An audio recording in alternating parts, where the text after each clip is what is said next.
Hello authors, I'm Joanne Morrell, children's and young adult fiction writer and author of short non-fiction for authors.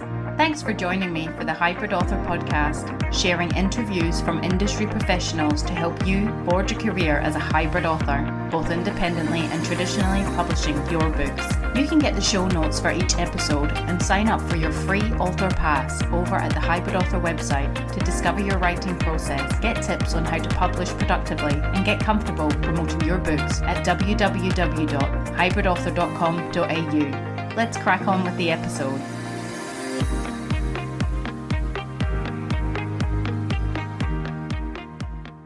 Hello authors! I hope you're all keeping well in whatever part of the world you reside and listen to the podcast in. Today's interview is with internationally published best-selling author and podcaster Allison Tait, and she's joining us today to talk about her and Valerie Khoo's book, So You Want to Be a Writer, How to Get Started While You Still Have a Day Job. Allison shares her tips and sound advice on encouraging and being kind to yourself, fitting your writing in around a day job and other commitments, as well as sharing some of the author snippets from the book, which is, it incorporates so many, about 40 other authors, big names, sharing their experiences, tips and things like that, as well as Allison's own personal experiences in her writing life and when she was juggling day jobs and children and all sorts of things. So that's coming up.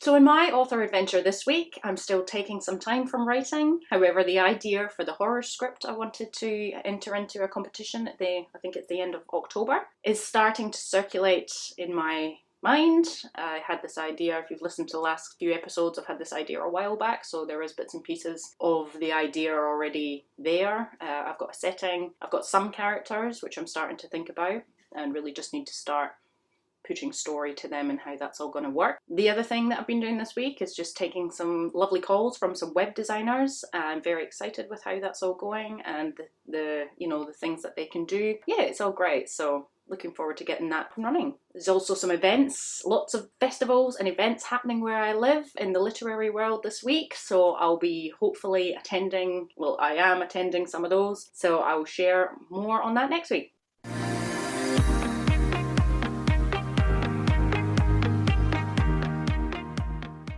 So if you love the podcast or any of the episodes has helped you further in your author career, you can now pay it forward by buying me a coffee over at www.buymeacoffee.com/thehybridauthor. Links in the show notes and on the social media posts that I put up for the podcast. You can also leave me a review on whatever platform you listen to the podcast on. Just a couple of words to let me and others who write like you know how the podcast is helping further your author career. Let's all support each other. So that's enough from me. Let's crack on with the episode.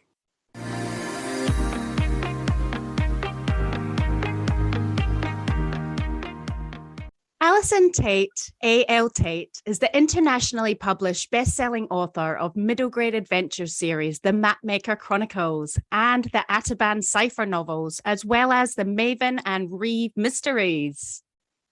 A multi-genre writer, teacher, and speaker with many years' experience in magazines, newspapers, and online publishing, Allison is co-host of the top-rating Your Kids Next Read podcast and former co-host of the So You Want to Be a Writer podcast. She is the co-author with Valerie Khoo of So You Want to Be a Writer, How to Get Started While You Still Have a Day Job. Welcome to the Hybrid Author podcast, Allison. Thank you so much for having me. And I have to say, I don't think anybody wants to listen to me talk when we can just listen to your fantastic accent. So I'm just going to sit here and you can tell me all of the things. Maybe we'll do it that way. Oh, you're too kind, you are. But no, what an exceptional career you've had in writing and publishing. I'm absolutely blown away. But we'll start at the beginning of how did you come to be a writer and, end up podcasting the So You Want to Be a Writer podcast with Valerie Khoo? Okay, so my writing career actually began in magazines many, many, many years ago. Let's not talk about how many years ago. But I started out as a cadet journalist. I learned editing. I learned, how to have my work edited as well. And over the years, I gradually, through different magazines, I worked across a whole range of different sorts of titles, and I sort of moved more and more into the actual feature writing space as I kind of went along. along. I actually met Valerie when we were both working at Clio magazine together. So Clio was an icon at the time, and we had a lovely time working at Clio. And then we sort of, our careers took different paths, and I went into mostly freelance writing because I had young children, and Val was off, doing various things to save the world. And then she started what was the Sydney Writers Centre and then became the Australian Writers Centre. We actually reconnected online via blogging. I was writing a blog at the time, and somehow through social media and things like that, we got back in touch. And before I knew it, I was teaching teaching writing at the Australian Writers Centre. I was doing freelance writing, teaching how to do that. And I started writing fiction myself actually in my 20s. Was about when I thought it was probably time, having read so many books, that I have a crack at writing one. And I started out writing romance fiction because it made sense to me at the time. I was working in women's magazines, and I understood, because romance fiction is very much divided up into, categories and target audiences and all of those things. And I sort of understood that because that's how magazines worked. Like, if you had looked at Clio magazine and Cosmopolitan magazine on a shelf, you would have thought that they were, almost the same magazine, but they weren't. The subtle differences made them, different titles. And I thought, okay, I know how this works. I'm a young woman. I've got this, this writing voice. I'm going to have a crack at writing romance. And I did that. I wrote several romance novels, and I won, competitions. I won a mentor, and the mentor said to me, look, there's no doubt that you know how to do this, that you know how to write stuff. You've definitely got this sort of like writing, very particular writing voice, but I think you need a bigger canvas because you're struggling to focus on the romance, which of course is the point of the romance fiction. So I moved into writing at that point, commercial women's fiction. So I went from 60,000 word manuscripts to kind of manuscripts that were about 90,000 words or so.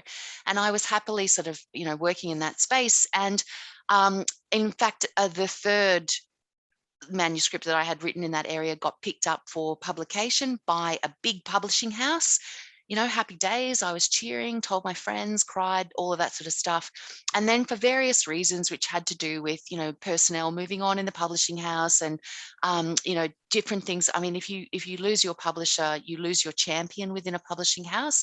And sometimes what happens with that is that the people who then take over the project are like, what are we doing here? And then they want to change things, and you're trying to kind of change your manuscript to fit this new vision, and it's not necessarily working. Yeah. And eventually what occurred was that manuscript, they decided that they were no longer going to publish it. And as I have said on many occasions, if you think it hurts to have a book rejected, I want you to triple that or quadruple that, or maybe make it 10 times worse to have a book that has been accepted for publication suddenly not be accepted anymore. So that was a big blow for me, like a huge blow. But it was not as bad as it could have been, because by that stage I had begun writing a random project about map makers, and it was for a middle grade audience, and I'd never written for middle grade. I'd never written a series, and suddenly I was in the process of writing this, middle grade series.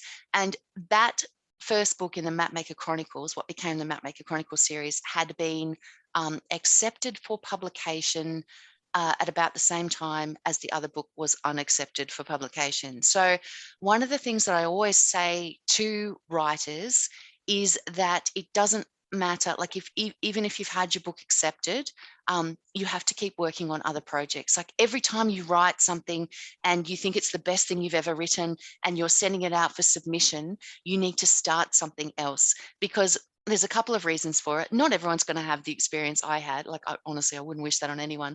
But if you do get your book over the line with a traditional publisher, they're going to want to know what else you have. Like, that's one of the first questions they're going to ask you is, do you have any more manuscripts? And you want to be able to say, well, yes, actually, I've got this fantastic, thing over here. So you want to be able to do that. The other thing is that it really helps you to manage the anxiety around, sending something off for submission and waiting to hear back about it. So I'm always working on other things. And, I think it's worth noting that before my first book was accepted for publication, I reckon I had written close to 400,000 or 500,000 words of fiction before I got one that was the right thing.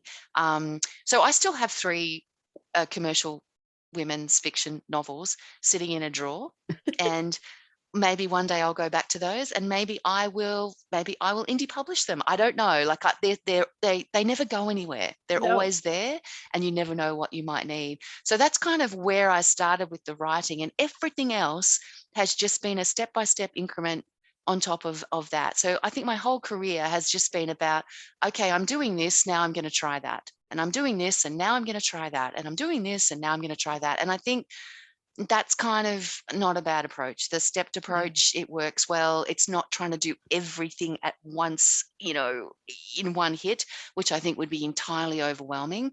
But sometimes I do look at my days and I go, well, how did I get to this point where I'm doing 1,000 things, which is one of the reasons that I had to kind of let go of the So You Want to Be a Writer podcast at the end of last year.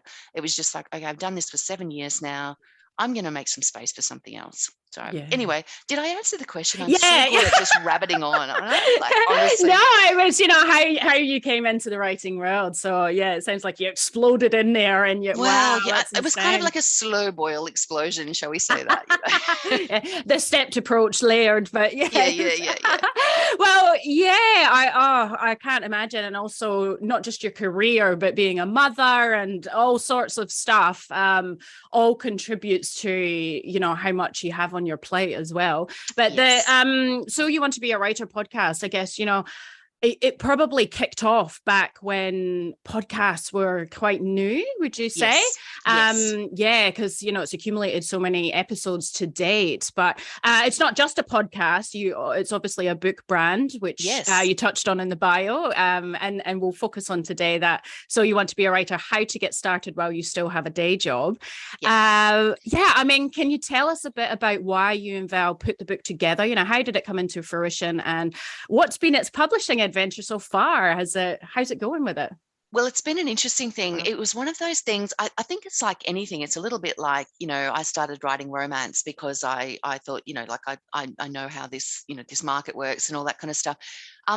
So the actual So You Want to Be a Writer book was one of those things that when we actually decided to do it, it was more of a situation of why haven't we done this? Like, why we have been talking to each other on this podcast, discussing this subject for, I think at that stage, it was at least 4 years, if not 5 years that we had been just sort of doing the podcast together. And for us, it was a natural extension of what we talked about, because when you discuss writing as much as we did, and we also obviously were talking to lots of other writers every week we would have an interview with another writer. Certain themes start to emerge in the conversations that you're having, and Val and I are very much sort of on the same page as far as the approach to writing and to a writing career.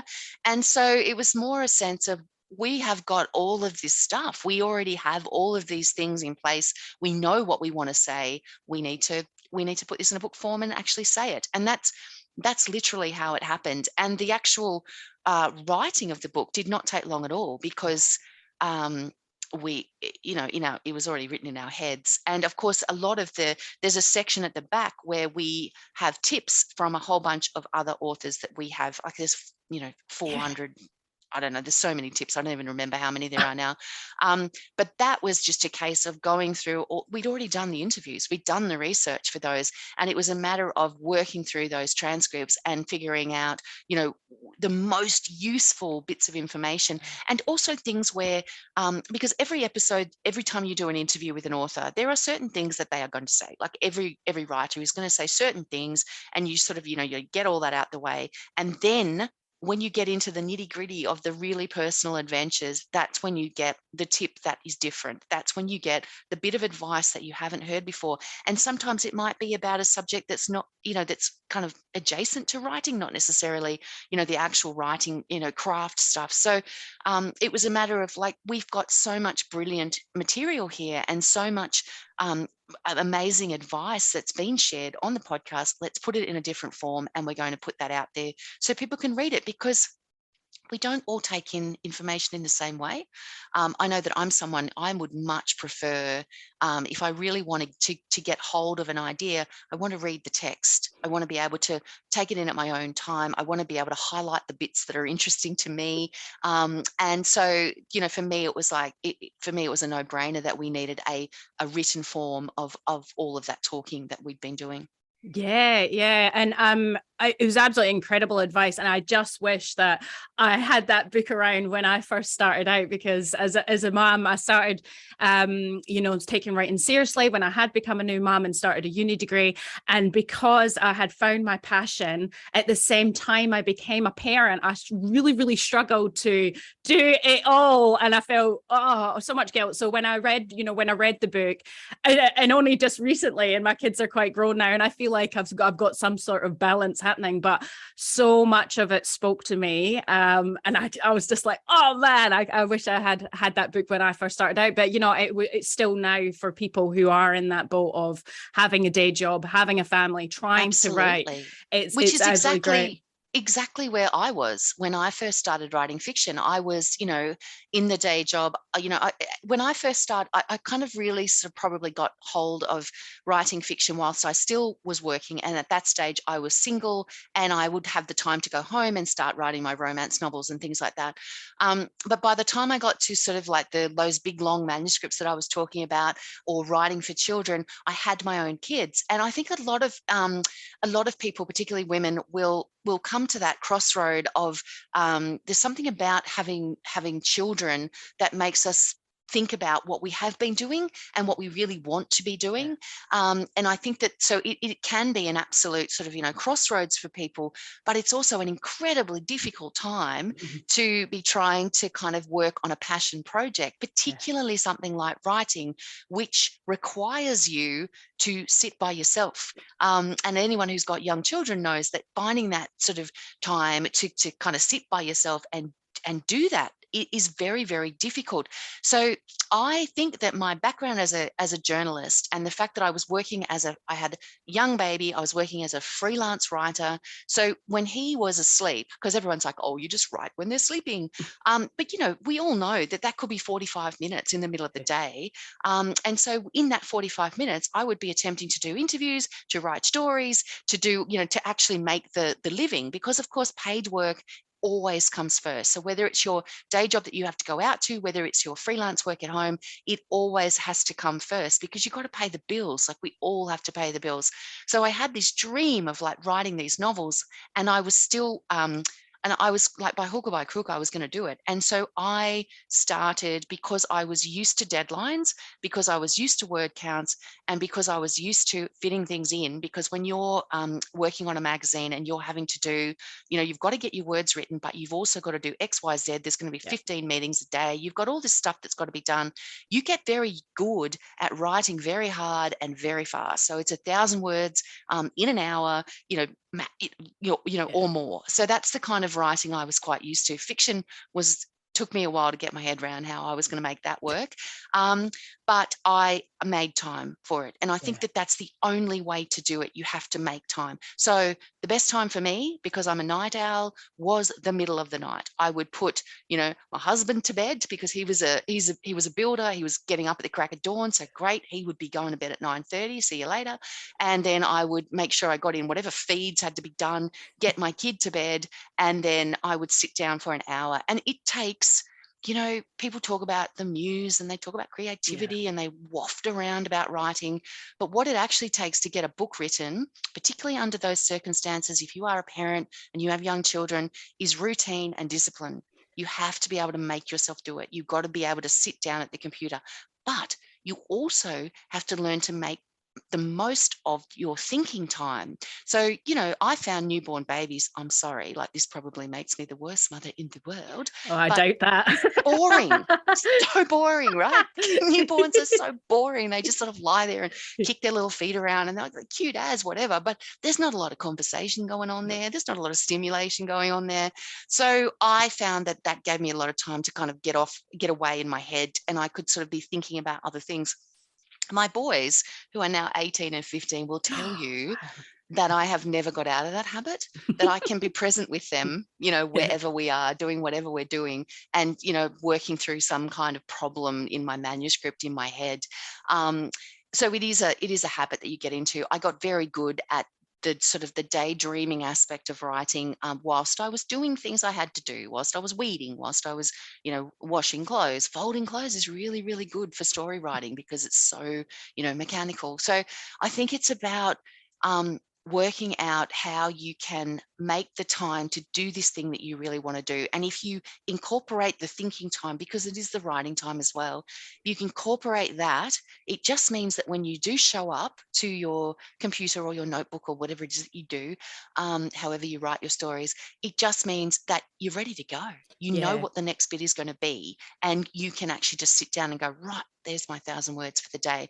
And if you can kind of, even if you're doing 200 words a day or 500 words a day, the cumulative effect of that is that you've almost written a book before you know it, as long as you show up, as long as you turn up to do it. And the only way to do that is to make the time to do it whenever it suits. I have friends who get up at 4 o'clock in the morning. Like, that is not me. I cannot do that. I had other friends who wrote entire books, on the train, on the commute to work, because that was the only time they had. Drop the kids at school, commute to work, go do their day job, and then on the way home, another sort of half hour or whatever. And by the end of the day, they've done an hour's writing, and, they've got some words down, and it sort of soothes that rising sense of panic that you have, that you're not getting your words written and you really, really want to. So I think if you can just get some down each day, that's the way to do it. Like, we talk about it as writing in the cracks, or writing in the, in those little hollows of the day, and we all have them. It's just a matter of identifying where they are, and it's not ideal. I'm not going to lie, it's not ideal. Although I do say that if someone actually said to me, right, you've got a whole week to sit down and do nothing but write your novel, I would go into a frenzy of panic because I would just be like, well, that's too much pressure. So you do get into a habit of doing it that way. But if you are thinking that what you need is a full day to write, you're probably never going to write your book. You've got to work with the time that you have, not the time you wish you had. Because if you wait for that to happen, you will never write anything. And then, before you know it, your kids are going to be 18 and 15 and you're just starting out, and that's not where you want to be. Yeah, I completely agree with everything you're saying. And I think when you're sort of starting out as a writer, I myself as well felt I wasn't being productive unless I was actually sitting down, typing the words. And there's also a lot going on in your head that I think that you have to let go. Well, especially for myself anyway, like perfectionism and it has to be this. And I also feel like as you sort of get used, like you said, you've written 3 romance novels, nearly 500,000 words sitting in a drawer there until you almost found your voice, I suppose, or your calling. And I just think that nothing is kind of wasted. No. And I think when you find your process, like I've noticed, I procrastinate by rereading over what I've written, or I'll sit down for that half an hour and then I spend time catching up on the story, and then there's no time to write now. No, that's right. No, and look, and that's completely understandable. But I think it's one of those things where we have, it's different for everyone. But for me, I just had this publishing imperative where I had to push. And I think it came from the freelance deadlines as well, because, I was so used to write the story was published the next month, move on to the next one. So I'd be kind of pushing my way through some of these manuscripts. What I have learned over time is that the publishing industry, and it's slightly different if you're indie publishing because you can kind of control more of it.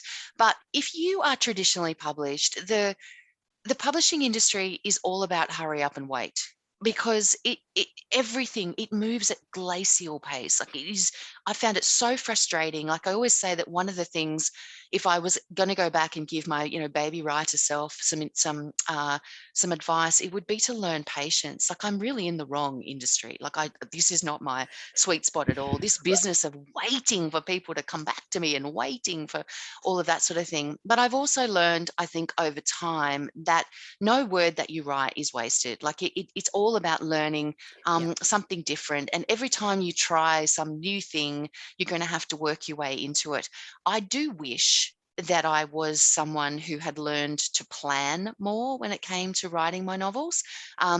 As my friend Kate Forsyth says, you know, you've got to either love planning or you have to love editing, because you can't get out of both. Like whichever way you learn to write your novels, like if you choose to kind of, you know, do it the way that I do it, and it is a choice. Like Graham Simpson always says that, you know, pantsing is a choice. It's not necessarily an imperative.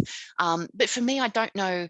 I have tried planning novels and I lose interest. Like for me, it's about the discovery of what's going to happen next.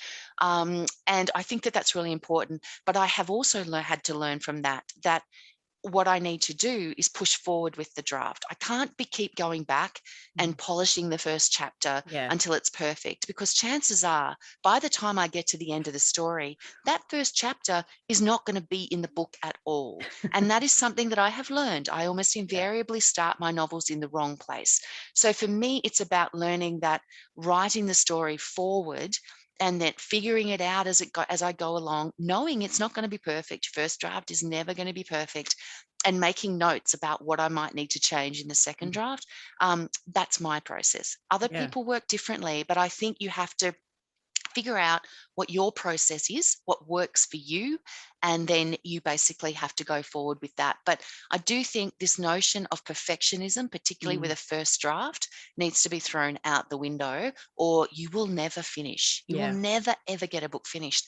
And the one thing I know for sure is that if you want to publish a book, you have to finish a manuscript first. You cannot be a published author with a perfect first chapter. You know, you have to actually have written a convincing manuscript from start to finish. But it might take you 3 edits to get to the point where that manuscript is where you want it to be. It takes time. How polished does it have to be? How polished do publishers want it to be?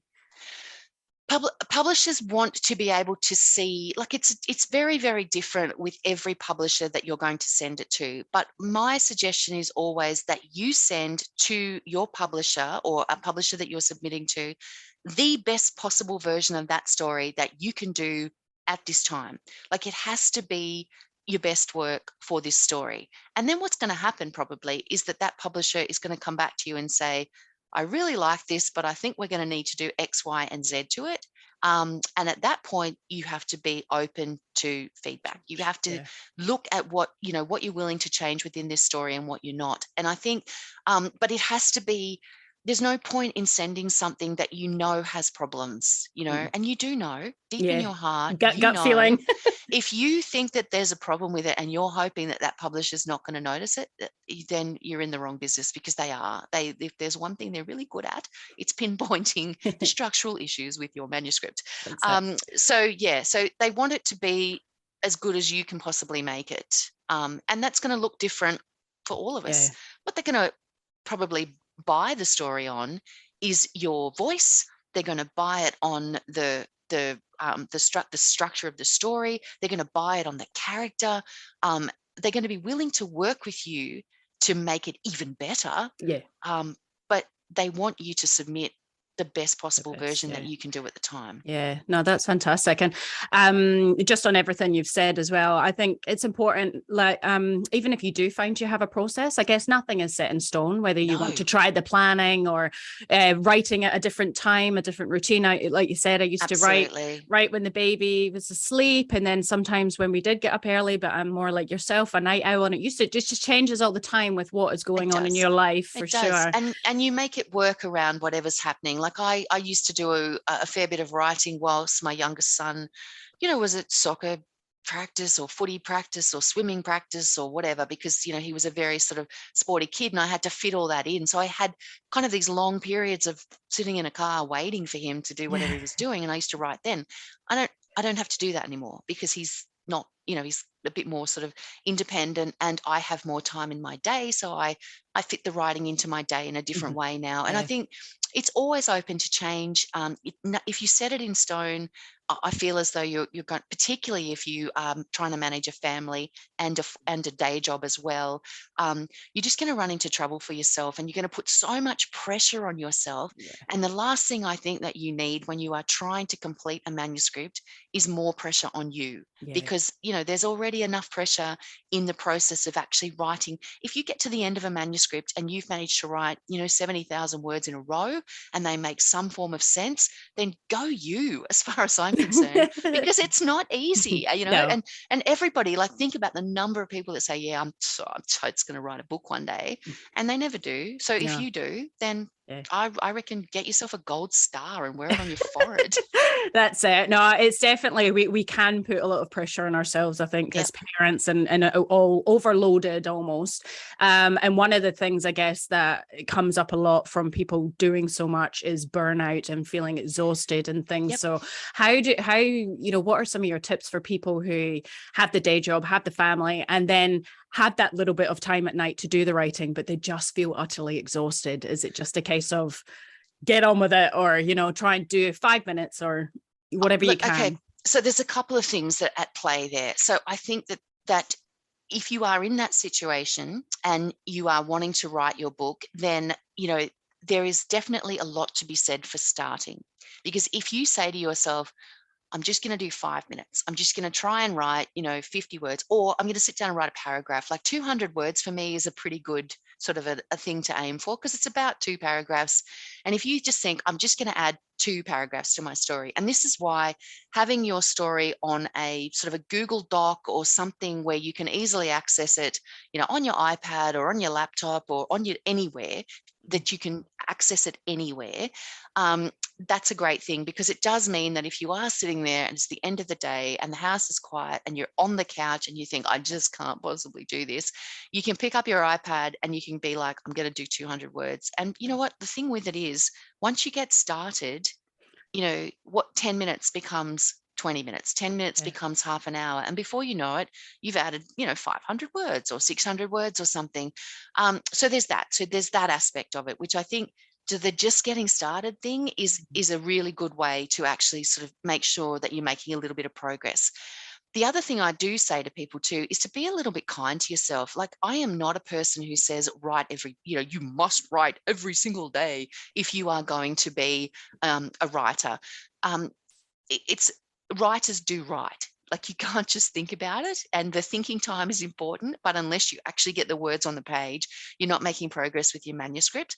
But there is nothing to say that you have to do that every single day of your life. I think it's really important to listen to your body as well, because you may not feel like it today and it's late and you've had a really busy day at work and you're quite burnt out. Okay, you know what?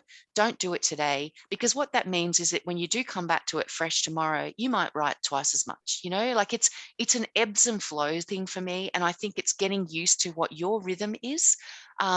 But it is also about looking at your week, looking at where those gaps might be, looking at the days, maybe 2 or 3 days of that week where you're not as busy, or you're going to have a lunch hour, or you're going to have something that's going to happen, and be like, okay, I'm going to write it in my diary. I'm going to write my words then.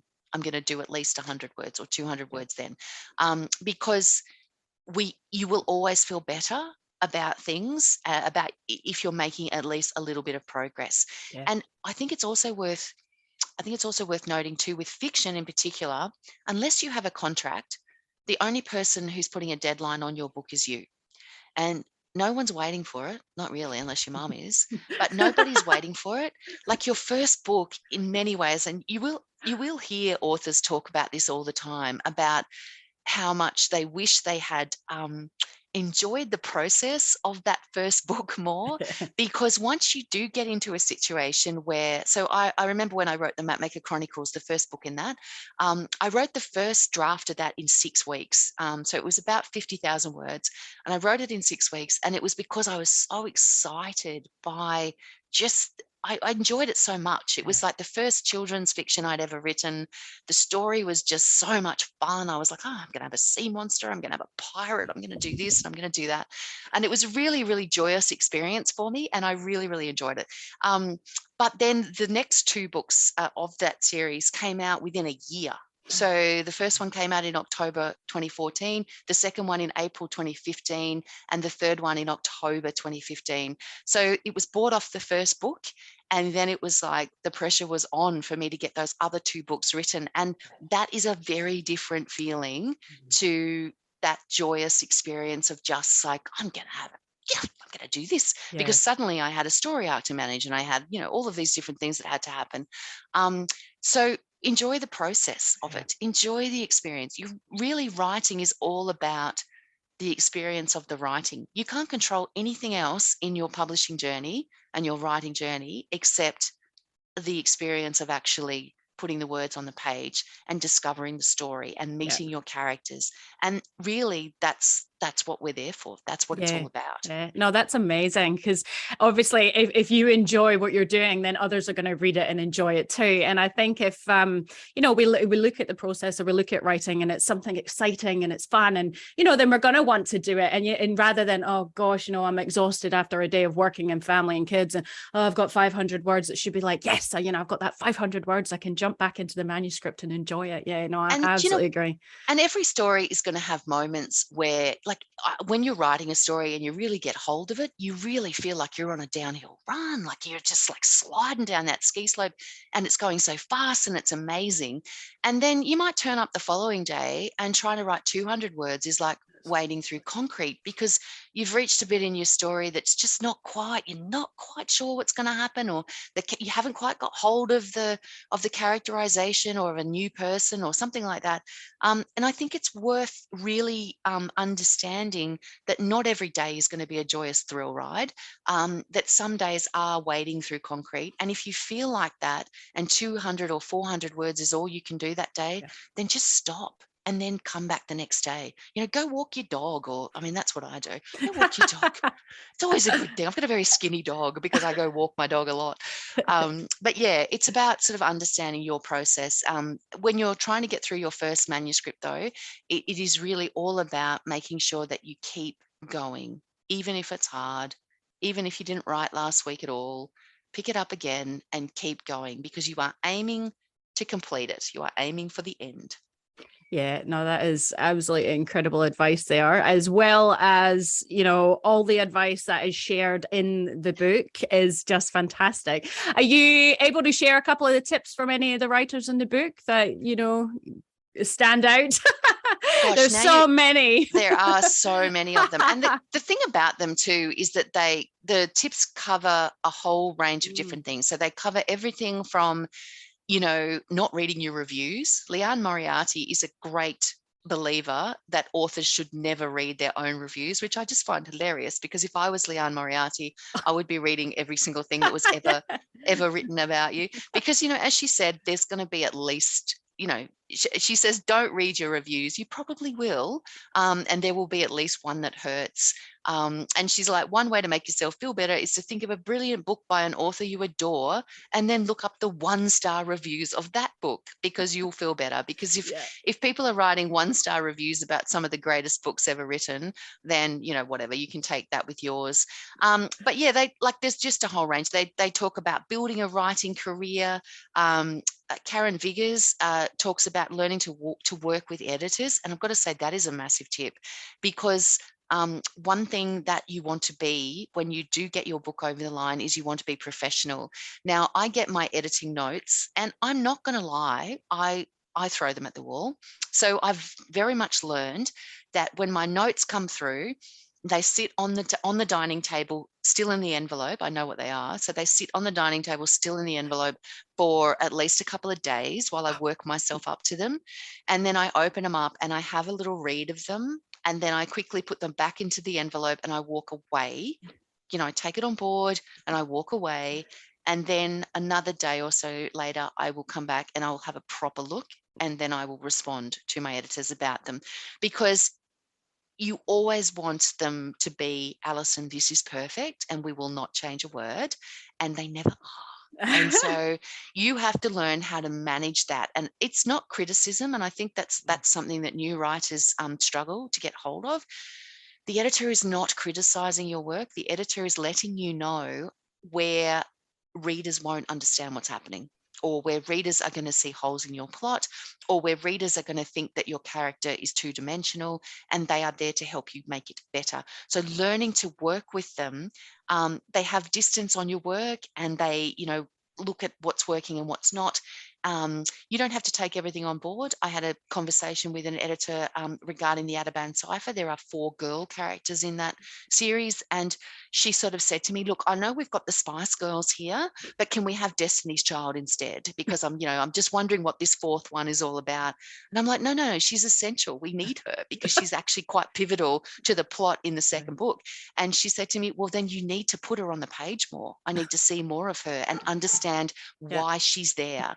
So it's feedback rather than criticism, and I think learning from that is good. But like there's tips in there about building your author platform. There's tips in there about learning how to kind of do an author event. There's tips in there about everything. So, and these are all part of the career of being a writer. It's not just about you sitting in a dark room writing a book. It's about all of the things that go with being an actual author. Yeah, no, that's amazing. You've shared some absolute wonderful advice there for busy people trying to carve their way into the writing world and, juggle it all through just trying to find a little bit of time that suits your schedule, making small goals, syncing your work so you could just lift up your phone, there it is, and, get it done. And be, like you said, being kind to yourself, because I look back when I first began and, oh, man, I was so hard on myself, and especially as a mum, and had massive guilt, and really, you feel like you should be doing this or you should be there. And so this book is fantastic for everyone doing that. Like I said, I just wish I'd had it back way when, but never mind. I'm glad it's out there for everybody else. But so you do so many incredible things. What will there be any more? You're now not doing the podcast with Val anymore, but do you have any plans to put any more of these kind of books out, the So You Want to Be a Writer things, or work together on any other projects? Or I would never say never, because we're always kind of formulating plans. Like, as I said, we're good friends, and one of the joys of doing the podcast was just the opportunity. Like, we had to make time each week to actually speak to each other, so that was always a great pleasure in my life. And I do miss that. That's actually probably, of all the things that I miss about doing the podcast, which after 7 years it took me a little while to get used to not doing it, was just the pleasure, the sheer pleasure of talking to Valerie every week was something I loved. But I had started the Your Kids Next Read podcast by then, and so it was just becoming like a difficult thing for me to manage both. And I just thought, no, it's time. So now I speak to Megan daily every week instead, which is quite a pleasure. But I don't know that we do any more books at this stage. But as I said, never say never. You never know what's around the corner. And one thing that I know about myself and my friends is that a lot of the things that we end up doing are just about somebody sending you a message or somebody sending you an email saying, what do you reckon we should give this a go? And it's like, oh yeah, why haven't we done that before? And so that's the kind of thing that we do. So who knows what kind of emails or messages I might get. Yeah, fantastic. So honestly, I could speak to you all day, Allison, about a million things, but I won't take up any more of your time. But can you tell us, well, thank you anyway for your time and expertise and sharing so much that you have. Tell us everything, where we can find you, your books, your podcast, your social media. We want to hear it all. So much stuff, my gosh. So you will find me and all of my various books at AllisonTait.com, ALLISONTAIT.com. You will find, if you want to look directly for the So You Want to Be a Writer book, it's on all of the various platforms to buy, or you can, if you want a signed copy, you can go to So You Want to Be a Writer. I think it's soyouwanttobeawriter.com.au, I think is is the URL, but it's on the writerscentre.com.au website. You'll find it there. You will find me a lot of the time in the Your Kids Next Read Facebook community. So we now have about 25,000 members in that group. And that is if you are someone who is writing for children, whether you be published or whether you're writing manuscripts at the moment or whatever, it is a great place to hang out, because it is where parents, teachers, booksellers, authors, anyone with a sort of an interest in children's literature is in there recommending books to each other. It's about the kinds of books that are being talked about with word of mouth. It shows you where the gaps in the market are. I need a book about this. Well, there isn't one, although Yeah. the thing that fascinates me is somebody was in there the other day asking for books about slugs because their 4-year-old had an obsession with slugs. I'm like, slugs? How many books about slugs can there be? Oh, apparently there's a lot of books about slugs. So suddenly there was this huge list of books about slugs. So that's just on Facebook. You'll find me there, Your Kids Next Read. And I also have a little online writing group for anyone who's interested. It's called Write with Allison Tait. You will find it on my website under the online writing group tab. And it's a little community where I share tips and advice. We do a Write a Book with Our challenge, which is where, we aim to get words written, each day. I do a Q&A each month where it's a live on Zoom Q&A where people can actually just, pop in and ask whatever questions they might have about whatever. And then we also do an industry insider interview each month as well. And I've got an amazing array of guests coming up. I've got Annabelle Barker, who is a literary agent. I've got Natasha Lester and Kate Forsyth, who are both best-selling authors. And I have Anna Spargo-Ryan, who is an award-winning author and memoirist. And they're really intimate. So if you've got questions, you will get to ask your questions. So have a look at that if you're interested in joining my little group. And you can listen to me bang on about writing, day in, day out, week in, week out. It's lots of fun. Oh, we would absolutely love that. That's incredible. Thank you so much for everything you've shared today. Oh, thank you so much for having me. Like, I could talk to you for another hour as well, just so I can hear your accent. Really. Yeah, and yours too, as well. As like I said, I've been listening to your podcast for many, many years now. So to actually speak to you feels a bit surreal. A lot of people say that. I will go to events and people will say, I heard your voice and I recognized that before I recognized you. So yeah, it's funny. It's incredible. Well, thanks again. Thanks.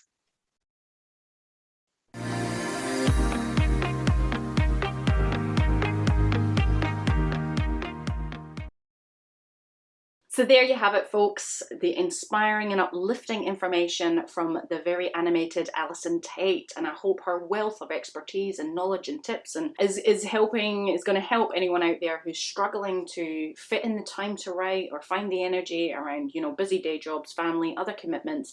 It can be a struggle sometimes to organize ourselves, but once we get in that groove and, like we just talked about, be kind to ourselves and do what we can for ourselves and work how we work, then it will all come together and you'll start to feel good about yourself rather than self-bashing.